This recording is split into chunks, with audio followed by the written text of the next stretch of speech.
گھروں جو ہے اسی طرح جو ہے فیشن پرستی کے اندر گیجٹس مختلف چیزوں کا استعمال کرنا جس کی ضرورت نہیں ہے. میں جیب میں سے ایک فون نکال رہا ہوں, فون پر ایک مخصوص نشان بنا ہوا ہے اور مجھے اس کا رنگ ٹون بھی چینج نہیں کرنا آتا ہے. پھر کیوں استعمال کرتا ہوں؟ اس لیے کہ وہ اسٹیٹس کا سمبول ہے. وہی پیسوں میں آپ نہ جانے کتنے لوگوں کی مدد کر سکتے تھے. میں یہ نہیں کہہ رہا ہوں کسی مخصوص فون کو استعمال مت کیجیے, میں کہہ رہا ہوں ضرورت ہے تو سب کچھ کیجیے, ضرورت نہیں تو صرف فیشن کے لیے, ٹرینڈ کے لیے, لوگ کیا بولیں گے, سوسائٹی کے لیے مت کیجیے یہ سب چیزیں. تو آج فیشن پرستی کے نام پہ کیا کچھ برائیاں نہیں ہو رہی. خواتین کو تو مخصوص ڈھنگ سے دیکھا جا رہا ہے, فیشن کے نام پہ اتنا کچھ کیا جا رہا ہے, ہر دعوت میں ایک نیا کپڑا چاہیے. پڑوس میں لوگ غریب ہیں, اس بستی سے نکل جائیے, باہر نکلیے, لوگوں کو پہننے کو کپڑا نہیں, اور یہاں ہر شادی میں کپڑا چاہیے, نئی جیولری چاہیے, نہیں تو کم از کم امیٹیشن چاہیے, بچوں کو نئے کپڑے چاہیے, ہر عید پہ 4 جوڑے چاہیے, ہر شادی پہ 10 جوڑے چاہیے, الگ الگ دن میں پہننے کے لیے. شادی سے پہلے 5 دن پروگرام, شادی کا پروگرام, ولیمے کا پروگرام, پہلی سانچک, پہلی جمعہ کی, دوسری جمعہ کی. تو کپڑوں کے اندر تو فیشن پرستی نے یاد رکھ کے بیڑا غرق کر دیا.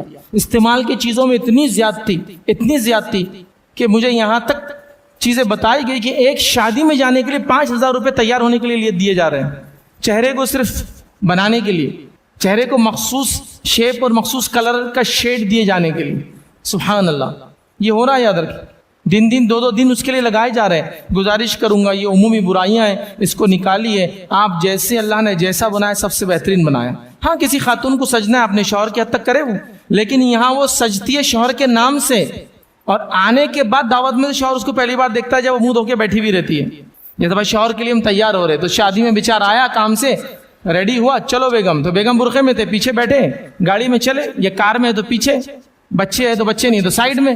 وہاں گئے, وہ اتری, دعوت میں گئے, جس نے اس کو دیکھا وہ وہاں کی عورتیں تھی, کیمرہ مین تھا, برتنے والے تھے, وہ سب تھے. شوہر نے تو دیکھا نہیں ابھی بھی, گھر آنے کے بعد, منہ دھونے کے بعد پہلی بار وہ اپنی بیوی کو دیکھ رہا ہے. تو یہ خرچہ ہو رہا ہے, بہت خرچ اس میں کیا جا رہا ہے. فضول خرچی کے اندر آپ دیکھیے گھروں کی تعمیرات میں کتنی فضول خرچی ہے. خود گھر کے اندر عمومی جو برائیاں ہو رہی وہ یہ ہے کہ ہم خام و خواہ گھروں کو ایسا تعمیر کر رہے ہیں جیسے ہم کبھی اس میں سے جانے والے نہیں ہیں, ہمیشہ یہ گھر میرے ساتھ رہنے والا ہے. اس میں آپ اعتدال رکھیے.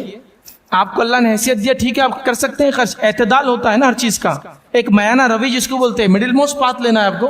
من مانی گھروں کی تعمیر میں من مانے خرچے, گاڑیوں کا خام و خواہ تبدیل کرنا, کاسمیٹک کے نام پہ فلاں خرچے کرنا, یاد رکھیں جس کی کوئی انتہا نہیں. اور ایک بڑا خرچہ جو فضول خرچی کے اندر جو سب سے بڑا خرچہ یاد رکھیے وہ یہ ہے کہ ہم نے اپنے شادیوں کو اپنا ہدف اور ٹارگٹ بنا دیا زندگی جینے کا.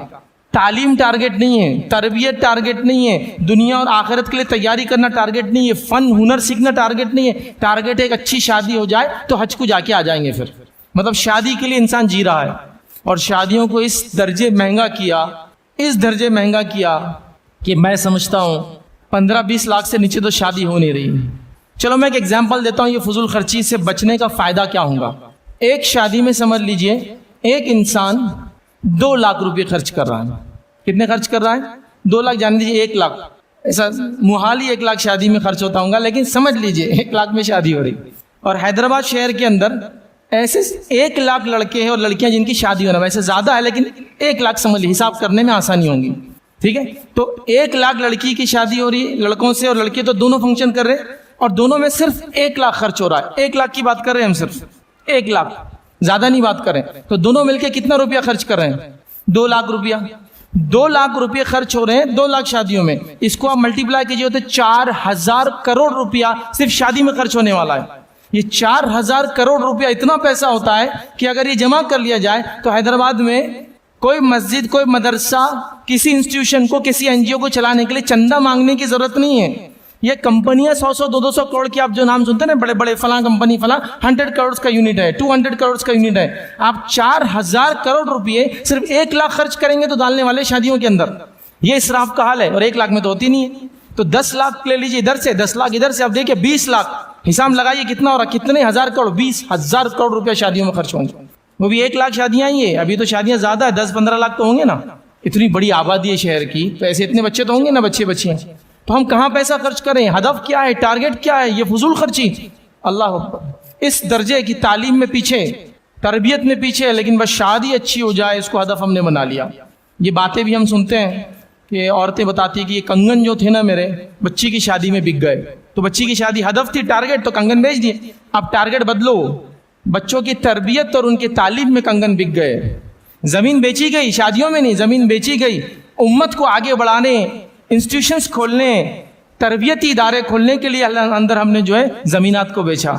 کتنا ایک دوسرے کو لوٹ کے کھائیں گے شادیوں کے نام پر ہم. اللہ اکبر. تو بہرحال یہ چوتھی، پانچویں اور آخری چیز جو ہے عمومی غلطیاں جو گھروں میں ہوتی ہے، یاد رکھیے، جس کے تعلق سے مجھ سے پہلے 2-3 مقررین نے اچھے خاصے پوائنٹس رکھ دی، بس میں سرسری طور سے ختم کروں گا. وہ ہے میڈیا کا غلط استعمال. میڈیا کسی زمانے میں ٹی وی کے ذریعے آتا تھا، آج انٹرنیٹ کے ذریعے آتا ہے، اور اس کے کئی مظاہر ہے، کئی طریقوں سے ہم دیکھتے ہیں. ٹی وی کی شکل میں، موبائل کی شکل میں، گیجٹ کی شکل میں، ٹیبلٹ کی شکل میں، کئی شکلیں اس کی. یاد رکھیں میڈیا کا ہم یا اسکرین کا ہم صحیح استعمال نہیں کر رہے. یاد رکھیں آج ہمارا میڈیا ہم کو اللہ سے دور کر رہا ہے. آج میڈیا بد اخلاقی پیدا کر رہا ہے. آج میڈیا کا غلط استعمال کے کئی نقصانات یاد رکھیں اپنی زندگیوں میں ہم دیکھ رہے ہیں. تو اللہ کے لیے میڈیا کا صحیح استعمال کیجیے، اللہ کے لیے. حالات یہ یاد رکھیے، خاص طور سے ایک مخصوص کمپنی نے ایک اسکیم لانچ کی تھی، اتنے جی بی آپ کو فری پر ڈے. وہاں سے تو 2017-18 سے تو امت کا بیڑا غرق، پوری انسانیت کا بیڑا غرق. ہر کسی کو وہ اتنے جی بی خرچ کرنا ہے.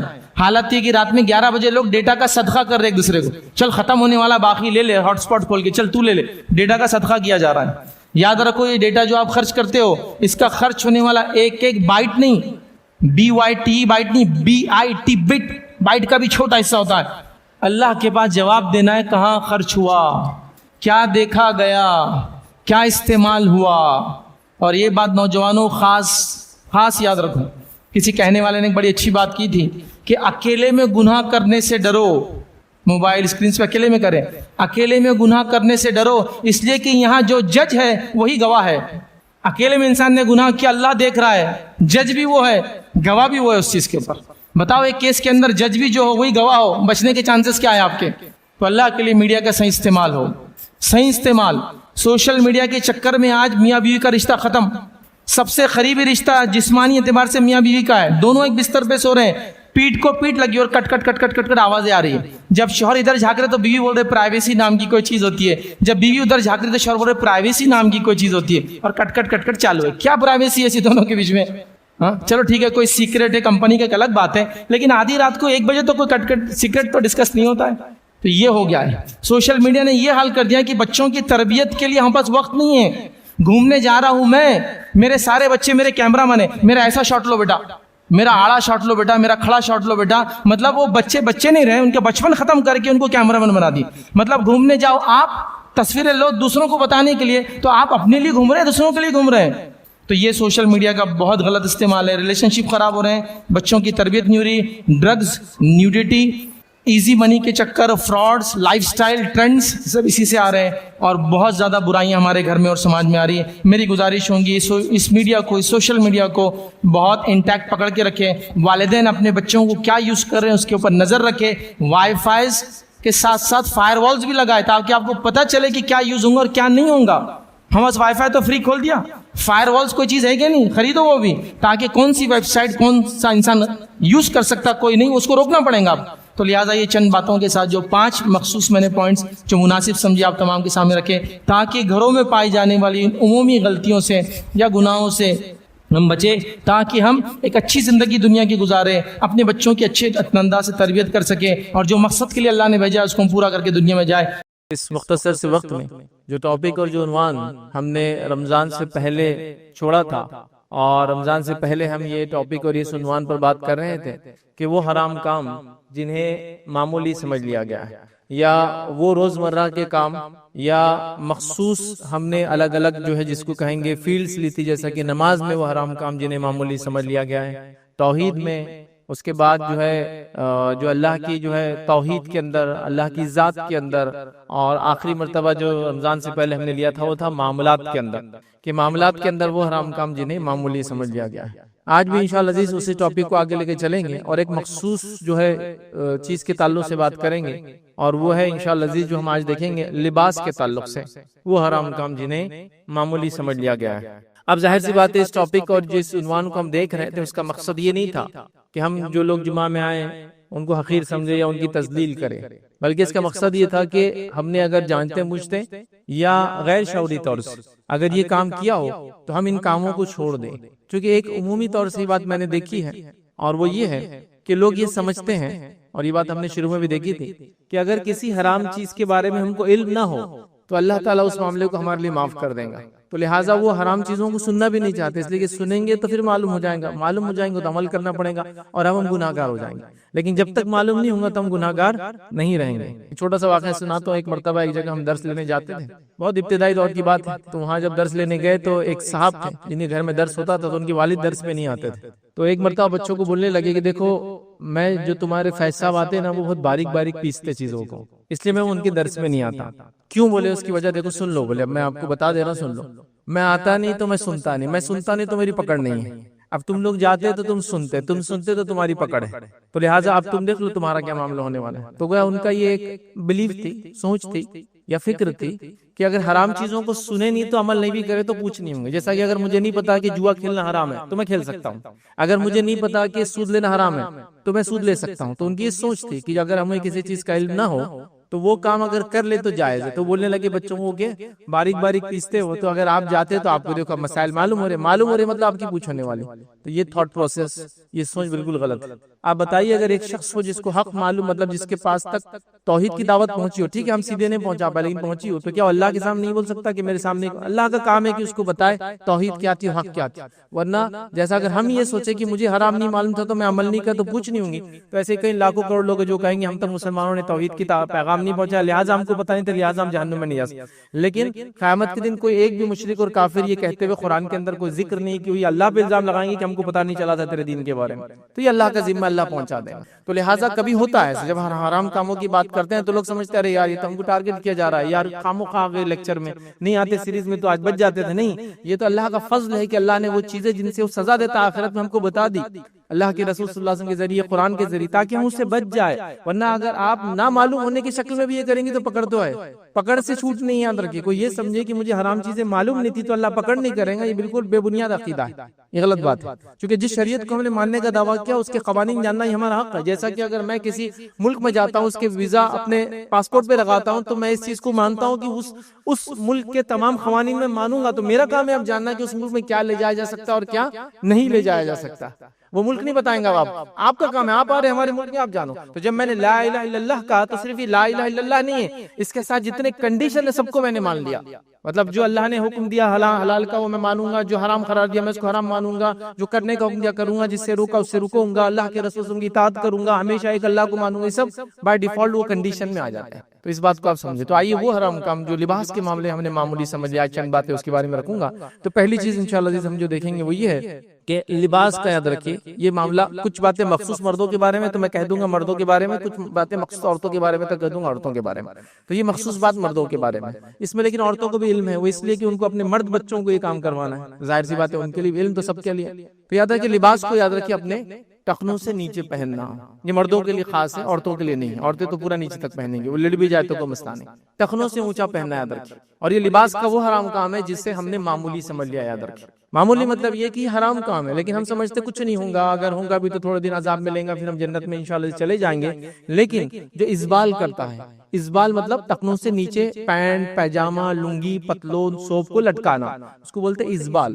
اور کرنے والے کو بولتے عربی مسبل، کرنے والا مسبل. ٹھیک ہے، تو جیسا صلاح نماز، مصلی نماز پڑھنے والا. تو جو ازبال مسبل جو ازبال کرنے والا ہے، تو اس کے تعلق سے اللہ کے رسول صلی اللہ علیہ وسلم بہت سخت وعید کی، مطلب کوئی عام وعید نہیں کی کہ چل جاتا ہے بلکہ. آئیے نبی اکرم صلی اللہ علیہ وسلم لباس کے اس مسئلے کے بارے میں کیا فرماتے ہیں؟ کہتے ہیں، صحیح مسلم کی روایت ہے، اللہ کے رسول صلی اللہ علیہ وسلم فرماتے ہیں، کہتے ہیں 3 آدمیوں سے اللہ تعالیٰ قیامت کے دن ہم کلام نہ ہوں گا، بات نہیں کریں گا. 3 لوگ ایسے ہوں گے جن سے اللہ بات نہیں کریں گا، روزے ہم کلام نہیں کریں گا. ایک نقصان. پھر فرمایا نہ ان کی طرف نظر رحمت سے کبھی دیکھیں گا. دوسرا نقصان، ان پہ نظر رحمت نہیں دوڑائیں گا. اور نظر رحمت جس پہ نہیں ہوں گی وہ جنت میں نہیں جا سکتا. یہ بات بالکل طے ہے. تو نظر رحمت نہیں دوڑائیں گا، دوسرا مسئلہ. تیسرا آپ نے فرمایا اور نہ ہی انہیں گناہ سے پاک کریں گا، چونکہ نظر رحمت نہیں ڈالیں گا تو گناہ سے پاک، نہ ہی انہیں گناہ سے پاک کریں گا. پھر آگے فرمایا پاک کریں گا بلکہ ان کے لیے دردناک عذاب ہوں گا. اور وہ لوگ ہیں 3 ہے، ہمارا معاملہ صرف ایک سے ہم دیکھیں گے آج انشاءاللہ. 3 لوگ ہوئے اپنے تہبند کو ٹخنوں سے نیچے لٹکانے والا. دوسرا فرمایا جو ہے چیز دے کر احسان جتلانے والا، مطلب صدقات خیرات کرے اور احسان جتلائے. اور تیسرا فرمایا یاد رکھے جھوٹی قسم کھا کر مال کو بیچنے والا. یہ ہم دیکھ چکے پہلے. آج ہمارا مسئلہ ہے ازبال، مزبل، ٹخنوں سے نیچے لٹکانے والا. یہاں اللہ کے رسول صلی اللہ علیہ وسلم تین تین وعیدیں کر رہے ہیں. اللہ بات نہیں کریں گا, اللہ رحمت کی نگاہ نہیں ڈالیں گا, اللہ گناہوں سے پاک نہیں کریں گا. کس کو؟ جو اپنا ازبال ٹخنوں سے نیچے کپڑوں کو لٹکاتا ہے. اب ایک سوال یہاں آتا ہے, لوگ سمجھتے ہیں ٹخنوں کو چھپانا نہیں چاہیے, کھلا رکھنا چاہیے. تو سوال کیا کرتے ہیں پھر, آپ تو ساکس پہنتے ہیں, تو ساکس میں تو ٹخنا ڈھک جاتا. ٹخنا کھلا رکھنا اصل نہیں ہے. اصل ہے جو اوپر سے چیزیں پہنی جاتی ہے وہ ٹخنوں سے نیچے نہ جائے. نیچے سے پہنی جانے والی چیزیں ٹخنوں سے اوپر آ سکتی ہے, جیسا socks, leather socks, shoes, long shoes پہن سکتے ہیں آپ. ٹخنا دکھانا اصل نہیں ہے. جو چیز اوپر سے پہنی جاتی ہے وہ ٹخنوں سے نیچے نہیں جائے, رول یہ ہے. تو اب اوپر سے کیا, جیسا کپڑا, سوپ, لنگی, پیجامہ, پتلون, شلوار, تہبند جو بھی پہنتے ہیں مردوں کے لیے عادت, وہ ٹخنوں سے نیچے نہ جائے. لیکن نیچے سے کوئی چیز پہن رہے ہیں, یا سردی سے بچنے کے لیے ساکس پہن رہے ہیں, یا وارم ویئر پہن رہے ہیں, یا کچھ بھی خفین پہن رہے ہیں, وہ چلتا ہے. تو ٹخنا کھلا رکھنا اصل نہیں ہے. ورنہ کئی لوگوں میں نے سنا رہے, آپ تو بولتے ٹخنے کا, آپ تو ساکس پہنتے اس میں ڈھک جاتا. ٹخنا کھلا رکھنا اصل نہیں ہے. اوپر سے آنے والی چیز کو ٹخنوں سے نیچے نہیں لٹکانا, یہ اصول ہے. اور جو اوپر سے آنے والی چیز کو ٹخنوں سے نیچے کرتا ہے اس کو بولتے ہیں مسبل, اسبال کرنے والا. اس سے منع ہے, کیونکہ اللہ کے رسول نے شوز پہنے یا پھر ایسے ساکس پہنے سے خفین کہتے ہیں جو ٹخنوں سے اوپر تک آتے ہیں اور لیدر کے موٹے بنے ہوئے ہوتے ہیں, تو اس میں تو چھپ جاتا ہے. مسبل نہیں ہونا چاہتا ہے. یہ بڑی اہم چیز ہے, اس بات کو ہم سمجھیں. نبی اکرم صلی اللہ علیہ وسلم جو لباس پہنتے وہ ٹخنوں سے اونچا, اور زیادہ سے زیادہ جب آپ اونچا پہنتے تو آدھی مچھی تک, جو پنڈلی کی مچھی بولتے ہیں وہاں تک آتی. شن کی جو مسل ہوتی ہے اس کی آدھی مسل تک پہنتے تھے, اتنا اونچا بھی ہوتا تھا. تو گویا ہمارے لمٹ کیا ہے, ٹخنوں سے اوپر سے لے کر تو آدھی مچھی تک, بس آپ جہاں بھی اس کے بیچ میں آپ کو جتنا کرنا ہے آپ کر سکتے ہیں. ٹخنوں سے نیچے نہیں جانا چاہیے. اب یہ اصول یاد رکھ لیں, اور بڑی سخت وعید ہے, معمولی وعید نہیں. اب کچھ لوگ کہتے ہیں یہ تو ان لوگوں کے لیے تکبر سے لٹکاتے تھے. اس حدیث میں کہیں بھی تکبر کا لفظ نہیں ہے, لیکن حدیث پوری واضح ہے. صحیح مسلم کی روایت ہے کہ 3 آدمیوں سے اللہ تعالیٰ روز قیامت جو ہے نہ ہم کلام ہوں گا, نہ رحمت کریں گا, نہ مغفرت کریں گا, اور ان کے لیے دردناک عذاب ہوں گا. کہیں بھی نہیں ہے کہ وہ تکبر سے کرتا ہوں گا, کہیں بھی نہیں, الفاظ ہی نہیں. ہاں, تکبر سے کرنے والے کے لیے ڈبل عذاب ہے, یہ بات حدیث کے اندر آتی ہے. مطلب جو لٹکائے بھی وہ تکبر سے لٹکائے, جیسا بادشاہ, سلاطین, بڑے بڑے لوگ اس زمانے میں اپنے کپڑوں کو لٹکاتے تھے, بلکہ اتنا لٹکاتے تھے کہ پیچھے لوگ لے کر چلتے تھے اس کو اٹھا کے جب ان کو چلنا ہوتا. تو یہ یاد رکھیے, وہ تکبر سے کرتے, ان کے لیے اور زیادہ بڑا عذاب ہے. لیکن نبی اکرم صلی اللہ علیہ وسلم کو تکبر تھا نہیں تھا, پھر بھی آپ ہمیشہ اوپر رکھتے تھے. کیا دلیل ہے ہمارے لیے؟ اتباع کی دلیل ہے کہ ہم کو نبی اکرم صلی اللہ علیہ وسلم جیسا کرنا ہے. اب آئیے, کچھ لوگ کہتے ہیں ابوبکر صدیق رضی اللہ عنہ کا جو ہے ٹخنے سے نیچے جاتا تھا. تو یاد رکھیں ابوبکر صدیق کے تعلق سے آتا ہے کہ ہاں کبھی کبھار ان کو دیکھا گیا کہ ان کا ٹخنا ڈھکا ہوا ہوتا تھا, لیکن کیسا ہوتا تھا وہی بتا دیتا ہوں. ایک طرف نیچے ہوتا تھا اور ایک طرف اوپر. وہ بھی کیا ہے, کپڑا چونکہ سلا نہیں سکتے تھے, پیسہ اتنا نہیں تھا لوگوں کے پاس, اور تھا بھی تو لوگ اسراف نہیں کرتے تھے, تو اسی کپڑے کو یوز کر رہے تھے. آپ سمجھے؟ تو تب ایک لٹکتا تھا. تو اگر کوئی کہہ رہا میں ابوبکر صدیق کی سنت پہ چلتا ہوں تو ایک نیچے لٹکائے ایک اوپر کرے. اور اللہ کے رسول نے کہا ابوبکر کو تکبر نہیں ہے. اب اللہ کے رسول نے ابوبکر کی ضمانت تو لے لی, میری اور آپ کی ضمانت کون لیں گا بتائیے؟ ابوبکر کی ضمانت ہو گئی. اب کچھ لوگ کہتے نہیں ہم کو تکبر نہیں ہے اس لیے ہم لٹکا سکتے, چلیے اوپر کیجئے. نہیں, اوپر نہیں کر سکتا, تکبر بھی ہے نا, میں تکبر سے نہیں لٹکاتا نا, چلیے اوپر کیجئے نا. پھر ایک بار نہیں اوپر نہیں کر سکتا, تکبر ہے. پھر اس کا کہاں گیا پھر وہ, چلیے کر کے دیکھیے نا پھر ایک بار. تو بہرحال لوگ لیکن فیشن میں یہ کام کرتے ہیں, لیکن سنت کی وجہ سے یہ کام نہیں کرتا. بیچ میں فیشن آ گیا تھا, چند سیلیبریٹیز اونچا پہن رہا, اب سب پہن رہے, دیکھیے چھوٹے چھوٹے پینٹ پیچے ہوتے ہیں, اونچے اونچے ہوتے ہیں, سب پہن رہے. اب وہ لمبا کریں گے وہ بھی لمبا کر دیں.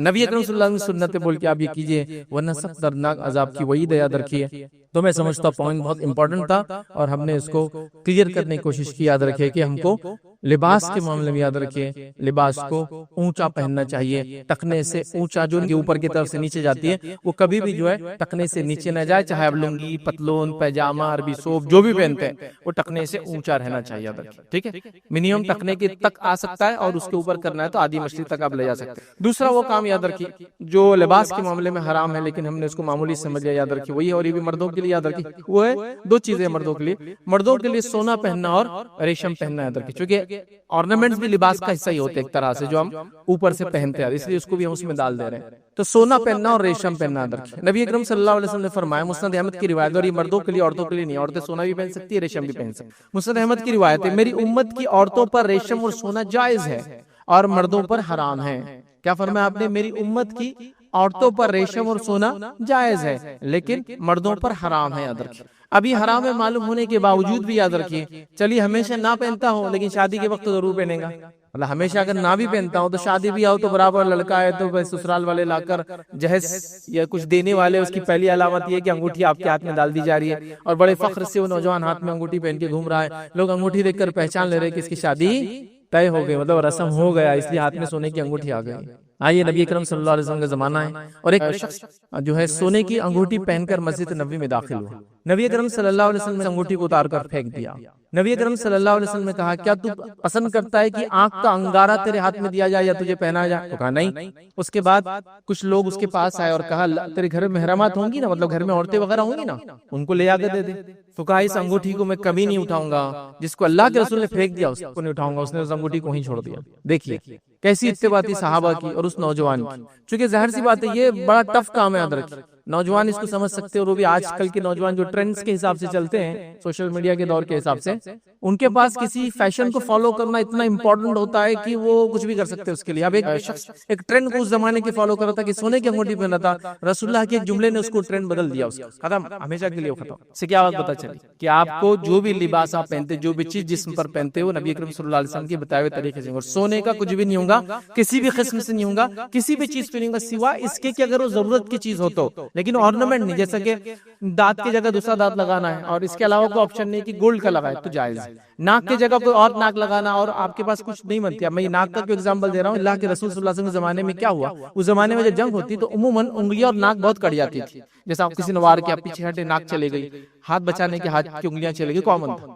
تو کیا کرتے تھے عرب، جب ناک چلی جاتی تھی تو ناک یاد رکھیں سافٹ بون ہوتی ہے اور وہ سافٹ بون اندر ہارڈ اسکل میں اٹکی ہوئی ہوتی ہے. جب وہ کٹ جاتی ہے اس کو پورا نکال لیتے ہیں تو اندر سوراخ بچتا ہے ایک بڑا.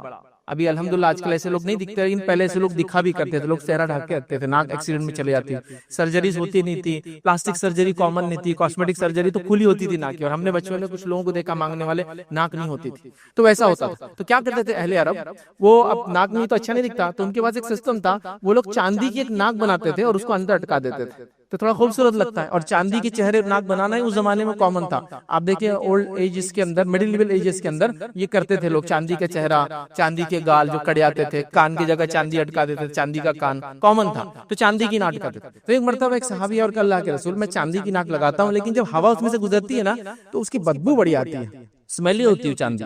کیونکہ چاندی آپ کو پتا ہے آکسیجن سے جب وہ ہوتی ہے تو بلیکش کلر لیتی ہے، مطلب وہ ریئیکٹ کرتی ہے، آکسیڈائزیشن ہوتا ہے، اس لیے چاندی کی چیزوں کو آپ کو صاف کرنا پڑتا ہے، کالی ہو جائے تو کیا اسمیل کرتی ہے.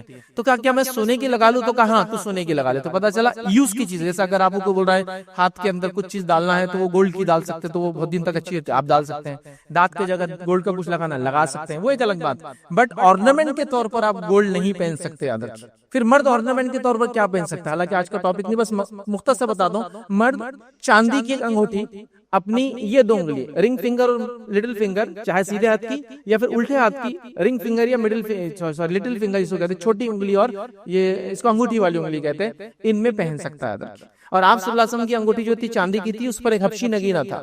کچھ لوگ بولتے ہیں عقیق اللہ کے رسول پہنتے تھے، اللہ کے رسول عقیق کبھی نہیں پہنا. حبشی نگینہ ایتھوپین ایک نگینہ ہوتا تھا جو بلیک کلر کا ہوتا تھا، بلیک شیڈ میں وہ ہوتا، اور اس پہ لکھا ہوتا محمد رسول اللہ. اور اللہ کے رسول اس کو الٹا پہنتے تھے، مطلب رنگ کا نیچے کا حصہ اوپر اور جو سیل تھی وہ نیچے آتی تھی. اس لیے آپ دیکھیں بہت سارے اہل علم کو وہ انگوٹھی پہنتے ہیں، اس کے پیچھے پتھر ہوتا ہے لیکن الٹا پہنتے ہیں، پتھر نیچے اور انگوٹھی کا پتلا حصہ اوپر رہتا ہے. تو یہ سنت ہے، تو اللہ کے رسول الٹا پہنتے تھے اس کو. تو بہت سارے صحابہ بھی یہ کرتے تھے اور صحابہ نے بعد میں اس عمل کو جاری رکھا. اس سے پتہ چلا یہ بھی آپ کر سکتے، کرنا ہے تو، لیکن سونے کی نہیں. سونے کے علاوہ وہ بھی منایا تھا کہ اللہ کے رسول کے سامنے ایک شخص آیا جس نے لوہے کی پہنی، آپ نے پسند نہیں کیا، اس نے پیتل کی پہنی، آپ نے پسند نہیں کیا، اس نے چاندی کی پہنی، آپ نے خاموشی اختیار کی.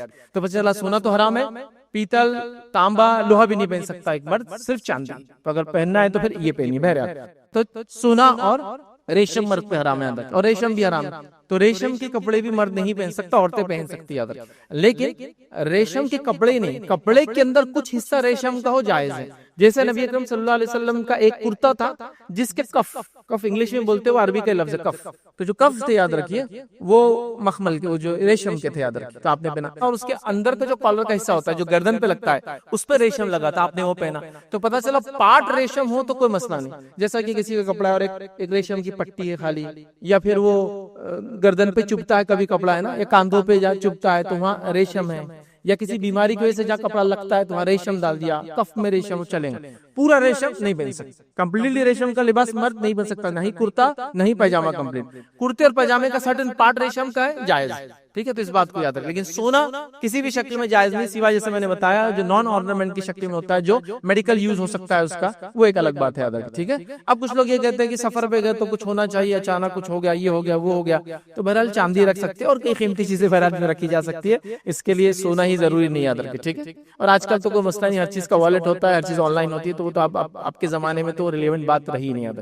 لیکن یاد رکھیے اس بات کو ہم خاص طور سے یاد رکھیے کہ سونے کی کوشش ہم نہیں کریں گے. تیسری چیز یاد رکھیے جو لباس کے اندر آتی ہے یاد رکھیے جس کو ہم نے معمولی سمجھ لیا اور یہ عورتوں کے لیے خاص یاد رکھے وہ کیا ہے؟ عورتوں کا خوشبو لگا کر باہر نکلے اس نیت سے کہ لوگ اس کی خوشبو کو محسوس کرے. نبی اکرم صلی اللہ علیہ وسلم نے منع قرار دیا ہے, یہ حرام ہے اور سخت ترین, سنگین ترین, بدترین جرم ہے. میں اتنے الفاظ کیوں ادا کر رہا ہوں, جب میں حدیث پڑھوں گا تو آپ سمجھ جائیں کتنا برا جرم ہے. سخت ترین, بدترین, سنگین ترین, گھٹیا سے گھٹیا یہ خوشبو لگانا. حدیث کے الفاظ سنیے, ذرا غور کیجئے, پھر بات سمجھ جائیں گے. مسند احمد کی روایت ہے, اللہ کے رسول صلی اللہ علیہ وسلم فرماتے ہیں, اور اللہ کے رسول صلی اللہ علیہ وسلم سچوں سے سچے ہیں, سب سے بڑے سچے ہیں. اتنا بڑا سچا دنیا میں نہیں گزرا تھا. آپ نے سچ بولا تھا. کیا بولتے ہیں آپ غور سے سنیے. آپ فرماتے ہیں وہ عورت زانیہ ہے, وہ عورت جو خوشبو لگا کر باہر نکلے.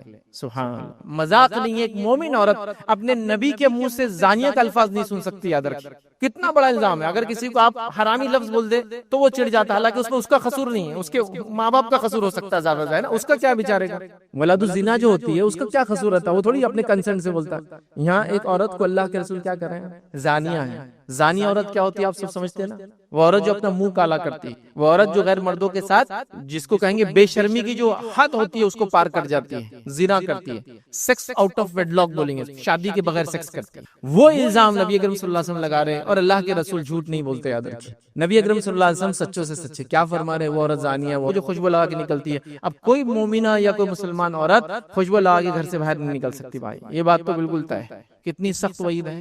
لیکن آج دیکھیے عورتوں کو خوشبو لگا کر, بلکہ ان کے خوشبو کا ایڈورٹیزمنٹ نہیں کی جا رہا ہے کہ جب آپ چلو گے تو لوگ مڑ مڑ کے آپ کو دیکھیں گے.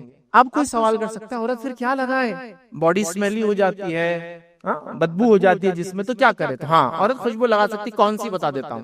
عورت اور مرد کی خوشبو میں ڈیفرنس ہے. وہ یہ ہے کہ عورت ایسی خوشبو لگا سکتی ہے جس کا پیچ آتا ہو, کلر کا پیچ آتا ہو, لیکن اس کی فریگرنس نہیں آتی ہو, مہک نہیں اٹھنا چاہیے. اور آدمی کو اللہ کے رسول نے پیچ والی خوشبو سے منع کیا. عربوں کے اندر خوشبو کی دو قسم تھی. ایک تھا جو دھبے کی شکل میں آتی تھی, مطلب اس کو اگر لگائے تو اس کا زعفرانی رنگ کا پیچ آ جاتا تھا, اس کو سونگے تو خوشبو آتی تھی, لیکن وہ فریگرنس نہیں ہوتی تھی. مطلب جیسا کہ ایک عورت لگا لے تو جس میں اس کی بدبو نہیں آئیں گی, لیکن بازو والے کو سونگنے میں بھی نہیں آتی. یہ بات سمجھیے آپ. اس کو بولتے دھبے والی خوشبو جو مہکتی نہ ہو. اور مردوں کے لیے کون سی خوشبو ہے, دھبے والی خوشبو مرد نہیں لگا سکتا, وہ مہکنے والی لگا سکتا. تو عورت خوشبو لگا سکتی. کون سی خوشبو, جو پیچ کی شکل میں آتی, مطلب وہ خوشبو ہوتی ہے جو مہکتی نہیں ہے, بس وہ جہاں لگا جائے اس پارٹ کو اچھا کر دیتی. جیسا کہ آپ کو لگ رہا ہے ڈیوڈرنٹ لگانا چاہیے, بغل میں لگا لیجیے, لیکن مہکنا نہیں چاہیے. اس فریگرنس نہیں ہونا, اڑنا نہیں وہ مہک ہوا میں. چونکہ جتنے مرد سونگیں گے آپ گناہگار ہوں گے اور زانیہ کا ٹائٹل مل جائے گا. لیکن ہم نے دیکھا لوگ ایلیٹ کلاس کے نام پر, میں کسی کو ذلیل کرنے کے لیے بات نہیں کہہ رہا ہوں, لیکن حقیقت ہم سمجھیں گے تو انشاءاللہ اس عمل کریں گے. ایلیٹ کلاس کے نام پر باہر سے آئے تو کیسا پتا چلے گا کہ ہم باہر جا کے آئے تو ہم خوشبو لگا رہے. نہیں, خوشبو سے مت. آپ کے اخلاق سے پتا چلیں گا باہر جا کے آئے, آپ کے پیسے خرچ کرنے سے پتا چلیں گا, جو صدقات کرتے ہیں کیا باہر سے جا کے آئے, ہے نا, غریبوں کو دیتے ہیں, مسکینوں کی مدد کرتے ہیں, ہاں یہ آپ کو وہ ہے. یہ باقی سب چیزیں نہیں. خوشبو تو نہیں ہے, اللہ کے لیے خوشبو مت لگائیے. ایک عورت نہیں لگا سکتی. ہاں پیچ والی خوشبو جو دھبا دیتی ہے لیکن فریگرنس نہیں ہوتی, اس میں خوشبو ہوتی ہے لیکن وہ مہکتی نہیں ہے, وہ لگانا جائز. تو میں سمجھتا ہوں بات واضح ہوگی.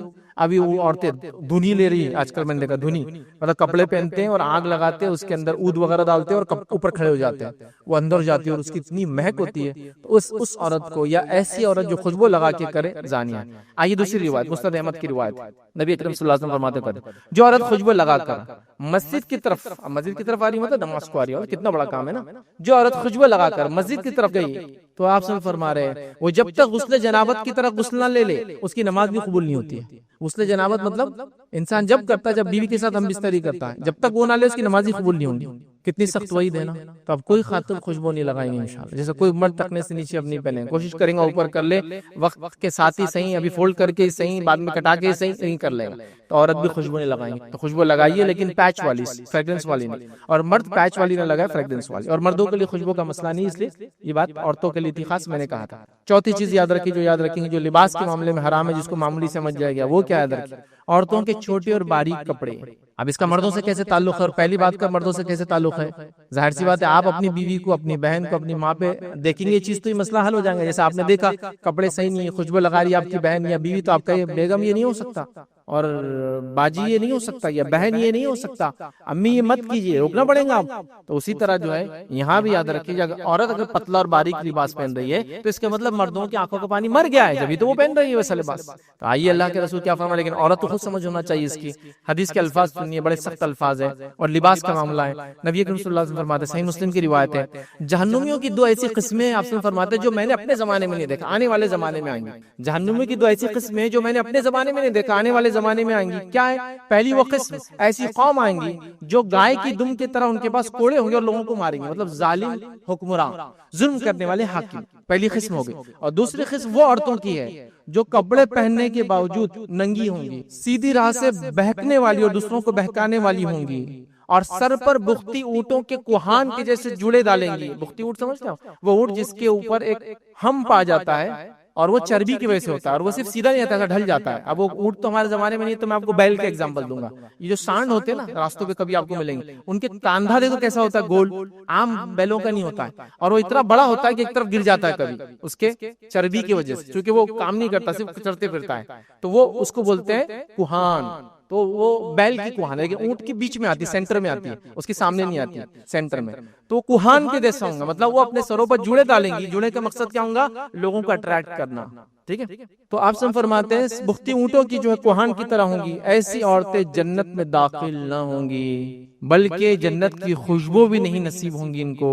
حالانکہ جنت کی خوشبو فلاں فلاں مقام تک آتی ہوں گی، جنت کی خوشبو بھی نہیں سن، مطلب اتنے دور سے لے جایا جائے گا جہنم میں کہ اس کی اسمیل بھی اس کو سننے کے لیے نہیں دیا جائے گا. کس عورت کو؟ کپڑے پہنے بھی ننگی ہونا. اس کا معنی کیا ہے؟ اس کا معنی ہے کپڑے تو ہے لیکن اتنے پتلے ہے کہ دکھتا ہے، کپڑے تو ہے اتنے چست ہے کہ پوری باڈی سمجھ میں آتی ہے، یا کپڑے ہی غائب ہے سیدھے سے. ہمارے پاس دونوں مسئلے ہیں، کپڑے بھی غائب ہے، چست بھی ہے اور پتلے بھی ہے. جیسے آج کل تو ہاتھوں تک تو کپڑا پہننا ہی نہیں، سمپل. تو ایک عورت کا ہاتھ یہاں سے یہاں تک کھلا ہے، اب ہاتھ کھلا ہے تو ہاتھ اٹھا دے تو بغل بھی کھلا ہے، اس کا مطلب تو یہ تو چلا ہی گیا سمجھو. اب تھوڑا دیندار طبقہ کیا کر رہا ہے؟ اس کو ڈھاک رہا ہے. کس سے ڈھاک رہا ہے معلوم؟ آپ کو جالیوں سے ڈھاکا جا رہا ہے. اللہ تعالیٰ کو کیا جواب دیں گے؟ اس ہاتھ کھلا ہے.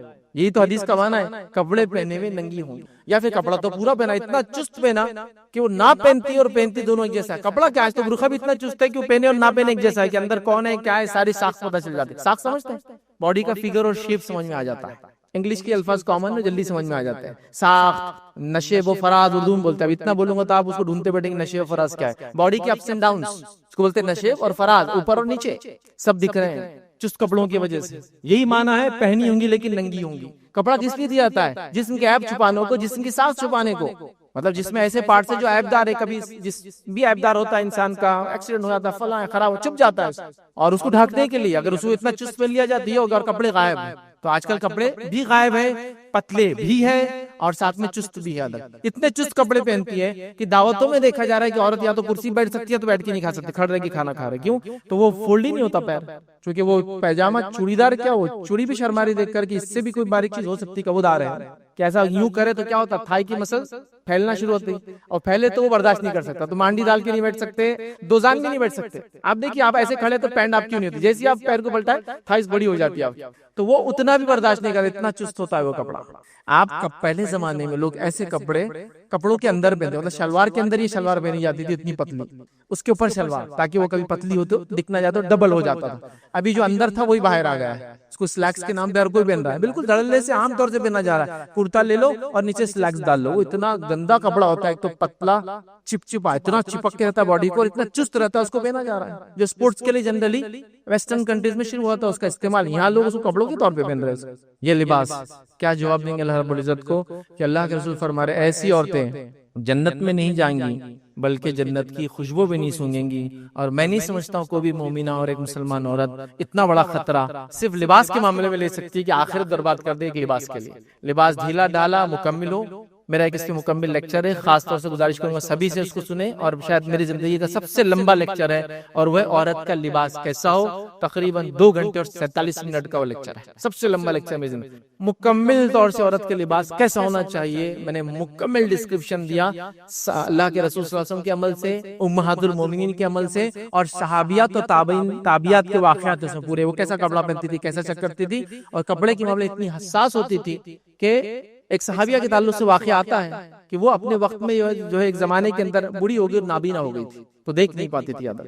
جب دیکھ نہیں پاتی تھی تو ان کے بچے نے ایک بار لباس کپڑا لایا، تو روایت میں آتا ہے کہ اس کپڑے کو لے کر وہ ہاتھ سے جانچتی تھی ایسا، اور اس سے اندازہ لگاتی تھی موٹا ہے پتلا ہے. دیکھیں نابینا ہے، اس نے بھی چیکنگ چالو ہے کہ کپڑا ایسا تو نہیں ہے کہ جسم پہ ڈالوں، چونکہ نابینا ہے تو دیکھ بھی نہیں پاتے سامنے والا کیسا دیکھ رہا ہے، خود کو کیسا دیکھ رہا ہے، تو اتنی احتیاط کرتی تھی، اس کو چیک کر لیا کرتی تھی. تو نابینا ہے پھر بھی یہ حال ہے. اور ہمارا حال دیکھیے، آپ دیکھ بھالتے ہوئے بول رہے پتلا بتاؤ نا، نیٹ کا بتاؤ نا، یہ اتنے موٹے ہیں کہ ہم چست بتاؤ نا، ایسا سیو نا، کہ ٹیلر بھی شرما رہا ہے کہ کیسا سینا بازی، بول رہے کہ آنکھ پہ ماپ لو اور ایسا سیو. چونکہ ظاہر سی بات ہے ایسے فیشن ڈیزائننگ کے کپڑے آپ بغیر ماپ کے سی نہیں سکتے. پہلے زمانے میں یہ حال تھا کہ ایک کپڑا عورت کا سیا جاتا تھا، وہ کپڑے سے دوسرا کپڑا سیا جاتا تھا، کبھی وہ جاتی نہیں تھی. اب تو بول رہے آپ ماپ لیجیے ہمارا، چونکہ ظاہر سی بات ہے اب ایسا سیئیں گے تو اس میں وہ ساخت تو نہیں آئیں گی نا، مطلب وہ لکس نہیں آئیں گے جو لکس کے لیے تو ہم پہن رہے ہیں. لیکن یہ جہنمیوں کی علامت ہے، آخرت میں جہنم میں جانے والوں کی علامت ہے. میں عورتوں کے کپڑوں کے حقوق کے خلاف نہیں ہوں، چونکہ ظاہر سے نان مسلم بھی سنتے ہیں، آن لائن جاتی ہے باتیں. میں عورتوں کے کپڑوں کے حقوق کے خلاف نہیں، لیکن دین یہ کہتا ہے کہ ایسے کپڑے پہنو تو اس کا آخرت میں فائدہ ہے. اب یہ ایک انسان کی چوائس ہے، جو کرنا چاہے کرے. لیکن میرا کام تھا ایز اے مسلم میں بتاؤں کہ مسلمان عورت اپنے رسول کی بات مانتی ہے اور یہ کام کرتی ہے. اور ہر مذہب کے اندر کپڑے کا ایک بہترین تصور عورت کے لیے کہ پورا جسم ڈھاکے، وہ ہر مذہب میں، صرف اسلام میں، ہر مذہب میں. آئیے آگے بڑھتے. پانچویں چیز یاد ہے کہ کپڑوں کے معاملے میں حرام کام جو معمولی سمجھ لیا گیا، در کی وہ یہ ہے، جو کہ لباس سے مراد نہیں ہے، لیکن جس میں جو چیزیں ہوتی ہیں اسی میں اس کو انکلوڈ کر رہا ہوں. اپنے بالوں کو خضاب لگانا، چونکہ یہ بھی آدمی جو چیزیں تیار ہوتا ہے سجتا ہے اس کا پارٹ بن جاتی ہے کہ کپڑا ہے، انگوٹھی وغیرہ، اس لیے اس کو بھی انکلوڈ کر دے رہا ہوں. بالوں کو خضاب لگانا نبی اکرم صلی اللہ علیہ وسلم سے منع کیا. حدیث کے الفاظ ابو داؤد کی روایت آپ نے فرمایا کچھ لوگ آخری زمانے میں کبوتر کی پوٹ کی طرح سیاہ خضاب لگائیں گے، ایسے لوگ جنت کی خوشبو تک نہیں حاصل کریں گے. کچھ لوگ آخرت قیامت سے پہلے آئیں گے جو کبوتر کے پوٹ، اس کا جو پھوٹا ہوتا ہے نا، جب وہ کھانا کھا لیتا ہے دیکھیے ایک طرف سے اس کا گول ہو جاتا ہے بڑا، اس کو پوٹ بولتے ہیں، اس کے اوپر کلر سیاہ ہوتا ہے بہت زیادہ، اس کے طرح جو ہے خضاب لگائیں گے. ایسے لوگوں کے بارے میں آپ نے فرمائی جنت کی خوشبو بھی نہیں سونگیں گے. اب کوئی لگاتا تھا چھوڑ دے اس کو، جو ہوا سو ہوا، اللہ سے معافی مانگ. یہ بڑی اہم بات ہے، یہ مذاق نہیں ہو رہا، تو یہ بات اہم ہے. کچھ لوگ اس روایت کو لاتے ہیں، وہ روایت بھی رکھتا صحیح مسلم کی روایت ہے. حدیث میں الفاظ ہے کہ اللہ کے رسول نے کچھ لوگوں کو دیکھا، صحابہ کو، جن کے بال پورے سفید تھے، داڑھی اور سر کی، تو کہا انہیں رنگو. تو لوگ اس روایت کو لا کے ہوتے دیکھو اس میں لفظ ہے رنگو، تو ہم کوئی بھی رنگ لگائیں گے نہیں. اس حدیث میں آگے بھی الفاظ ہے، اس میں الفاظ ہے ان کو رنگو، لیکن یاد رکھنا سیاہ رنگ مت لگانا، ایکسپٹ بلیک، باقی لگانا. اب بلیک کے علاوہ کیا ہو سکتا ہے؟ مہندی لگائیے تو ریڈ ہو جائیں گا، مہندی میں پتی یا کافی ڈالے تو جس کو براؤن ہوگا، جیڈ براؤن ہوگا، براؤن کا ایک دم ڈارک جو پارٹ ہوتا ہے وہ سب ہو سکتا ہے، لیکن بلیک نہیں ہوتا. کبھی ڈارکش براؤن ہوگا لیکن بلیک نہیں ہوتا. تو ٹھیک ہے، وہ اس میں آپ جڑی بوٹی ڈالے، کافی ڈالے، پتی ڈالے، کچھ بھی ڈالے، لیکن وہ بلیک نہیں ہونا چاہیے. بس بلیک کے علاوہ اینی تھنگ کچھ بھی چلتا ہے. لیکن اگر آپ بلیک بھی لگا رہے ہیں، معاف کرنا، کچھ دوسری چیز بھی لگا رہے ہیں، اس چیز کا خیال رکھیے کہ وہ چیز جو آپ لگا رہے ہیں بلیک کے علاوہ کلر، وہ ایسا کلر نہ ہو کہ جو بالوں پہ کوٹ بناتا ہو. آج کل کچھ کلرز آتے ہیں 6 مہینے 1 سال کی وارنٹیز آتی ہے. سوال یہ کہ کیسے وہ ٹک پاتے ہیں؟ دیکھیے مہندی جب عورت ناخن پہ لگاتی ہے تو مہندی ناخن کے اندر چلے جاتی ہے. اگر آپ بلیڈ لے کے ناخن کو تھوڑا سا گھسے نا تو لال لال ایسے چھلکے نکلتے ہیں اس کے، مطلب وہ ناخن کا حصہ بن گئی، اوپر کور نہیں ہے، ناخن کا اندر پارٹ بن گیا اور اندر تک رہتی ہے. تو اس لیے مہندی کی وضو کا مسئلہ ہے. لیکن اگر نیل پالش لگائی عورت تو وضو نہیں ہوگا اس کو. کیوں نہیں ہوگا؟ لیکن نیل پالش کور بنا دیتی ہے. تو ویسے بالوں کے اندر پانی جانا ضروری ہے، لیکن بال گیلے ہو جاتے ہیں. لیکن اگر آپ ایسا کوئی کلر لگائیں گے جو ٹھیک ہے بلیک تو نہیں ہے لیکن وہ کور بنا دیتا ہے، پلاسٹک جیسا ایک کور، تو وہ کلر بھی نہیں چلے گا، کیونکہ اس سے نہ آپ کا غسل ہوگا نہ آپ کا وضو ہوگا.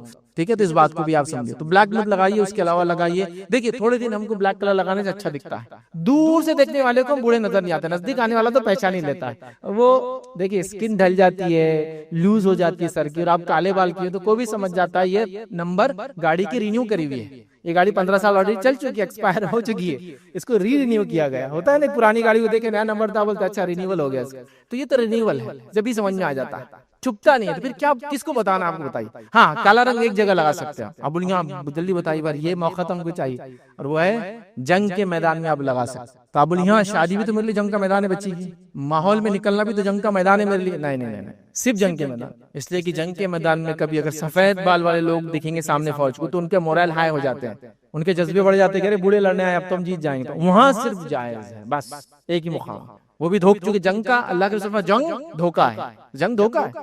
جنگ میں اللہ کے رسول سے پوچھا کہ ہم کہاں جائیں گے، تو آپ کبھی جانا ہوتا تھا ساؤتھ بولتے تھے نارتھ جائیں گے، جنگ دھوکہ ہے، اسے بولا نہیں جاتا صحیح بات، فوج پوچھ رہی کہاں جانا ہے تو آپ بولتے تھے صبح فجر کے بعد ہم نارتھ جائیں گے، جب فجر کی نماز پڑھتے بولتے ساؤتھ جانا ہے تاکہ اگر کوئی مخبر بھی ہوں گا تو غلط خبر جائیں گے۔ تو جنگ کیا ہے؟ دھوکہ ہے، تو جنگ دھوکہ ہے، شادی دھوکہ نہیں ہے، محلے میں لوگوں کو دھوکہ نہیں دینا اپنے کو، وہ سب نہیں، تو صرف ایک جگہ لگا سکتے ہیں، باقی سب جگہ حرام ہے۔ اچھا کوئی سوال کرتا میں تو جوان ہوں، بال لیکن سفید ہو گئے، تو آپ دوسرا کلر کیجیے، بلیک الاؤڈ نہیں ہے، بلیک الاؤڈ نہیں ہے، اس بات کو آپ یاد رکھیں۔